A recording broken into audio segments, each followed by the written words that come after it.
Di ka na lang nag-alarm kasi ang OA mo. Ang OA mo. Teka lang, parang ako na ata yung OA ah. Di bali na nga.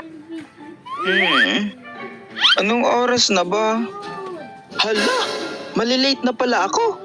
Crew Experience Part 2.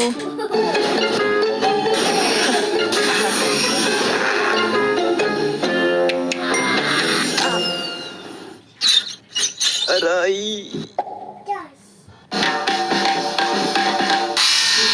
Ilang days pa lang ako noon sa trabaho, mukhang palpak kagad ako dahil unang late ko yun. Nako, wala pang jeep. Anong oras na? Ayan, may paparating na. Para po, para.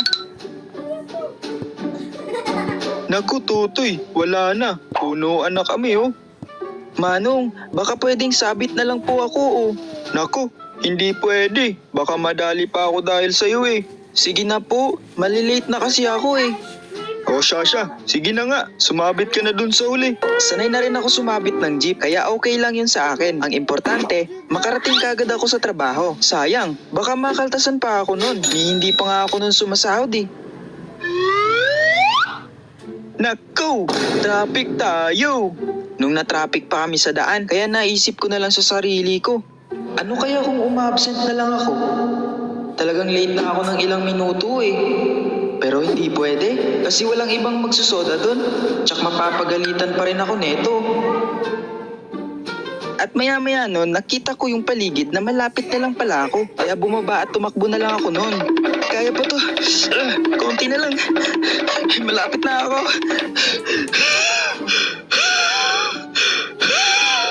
Oh, bakit hingal na hingal ka? Para kang hinabol ng aso ah. Late na po kasi ako. Dapat hindi pala aso yung humabol sa'yo eh. Ha? Ano po ba dapat? Dinosaur, para binilisan mong pagtakbo nang makaabot ka pa. Kaso late ka na nga eh. Mga 10 minutes, ganun. Hala! Uy pre, bakit na late ka? Patay ka, mapapagalitan ka ng manager. Ngayon lang naman ako na late eh. First time mo malate no? Nako, wag mo nang uulitin yun. Nga pala, hinahanap ka ni TL. Puntahan mo na lang daw siya. Bakit kaya pre? Ewan ko. TL, hinahanap niyo raw po ba ako? Bakit late ka? Ano kasi, traffic po sa daan. Patay ka! Mag-direct to GY ka mamaya ah. Di joke lang. Kaya nga pala kita pinapatawag kasi may BO tayo. Eto yung list ikaw na bahala dyan ah. Sige po. Ang BO nga pala ay big order. Kaya kapag meron nito, grabe ang hirap at nakakapagod. Kasi ang bilis maubos ng goods, kaya gawa lang ako ng gawa. Pabalik-balik na lang ako sa stock room para kumuha ng mga ingredients. Tapos balik na naman sa dining. Tapos balik na naman sa kitchen. Tapos balik naman sa stock room. Tapos balik naman sa kitchen. Hays! Ano pre? Mukhang hassle ka ata ah. Kaya mo pa ba? Kunti na lang, parang susuko na ako eh. At nang matapos ko ng mga task ko nun, nag-lunch break na muna ako. Di pa nga ako nakakasubo at biglang, Soda, pa-refill naman ng ice. Soda, wala pong hot fudge. Soda, ice TPJ sa DT, wala na. Paprayo naman oh. Ano ba yan? Hindi pa nga ako nakakakain. Tawag naman kayo ng tawag. Sa sobrang pagmamadali ko nun, kaya may nangyaring di inaasahan. Bear Brand lang ang gatas na may 100% vitamin D. Tulong sa tibay na sagad sa buto.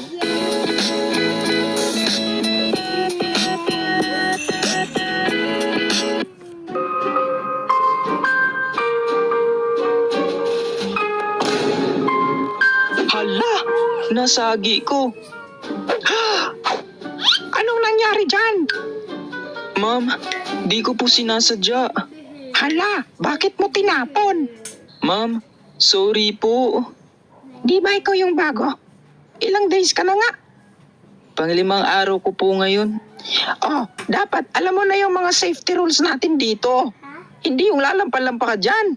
Tsaka di ba break time mo ngayon? Bakit ikaw yung gumagawa niyan? Ay nako, hindi ka ba marunong mag-endorse? Tapos nagkalat ka pa dyan.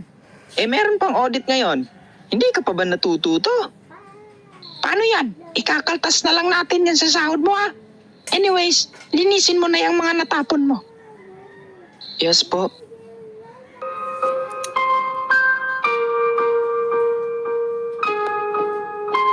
Okay lang yan, pre.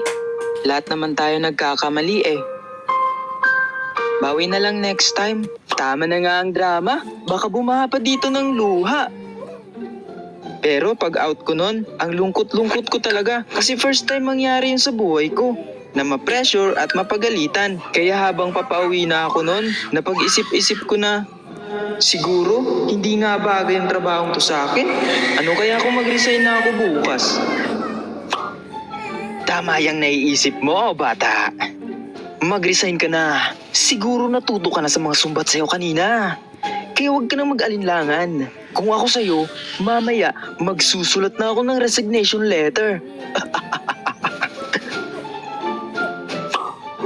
Iho, hindi naman masamaan mag-resign. Pero hindi pa sa ngayon. Alalahanin mo na may mga bayarin pa kayo sa bahay nyo. Tulungan mo muna ang mama mo. Palalagpasin mo lang ba ang mga nangyari sa'yo kanina? Sino kayang eng-eng ang kayang magtiis ng sermong ibinato sa'yo sa harap ng maraming tao?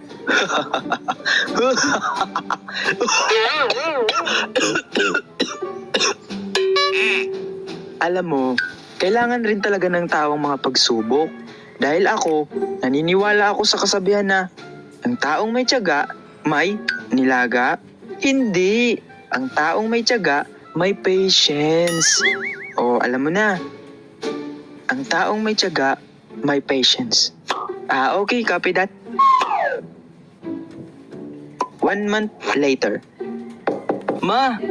Mama! Ma! O, bakit anak? Nasusunugan ba tayo? Ma, may sasabihin po ako sa inyo. Oh, ano nga? Ma, resign na po ako. Woohoo! Ano? Ano sinabi mo? Nag-resign ka? Bakit ka nag-resign? De, charot lang.